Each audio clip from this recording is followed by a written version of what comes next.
běda, když jsi nízko a tam pak je vyšší ten les najednou, tak jakoby je to takový, že nemůžeš úplně brousit ty stromy, protože víš co, nevíš, co to přizvedne a... Takže minule jsem byl tak, že se mezi nimi málem skončil. No já, tady je to takové, Jak musím to foukat, no.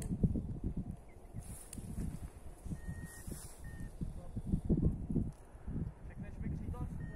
Jo. Já jenom nevím tyhle trymy, jak mám nastavený. Co to říká? Tož tak, co? Tak pojď. Jáčka. Tak můžeme.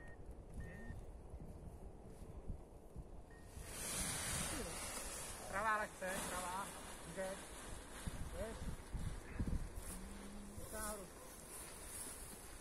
Záložák, stoj! Záložák! Vrať se! No, minule.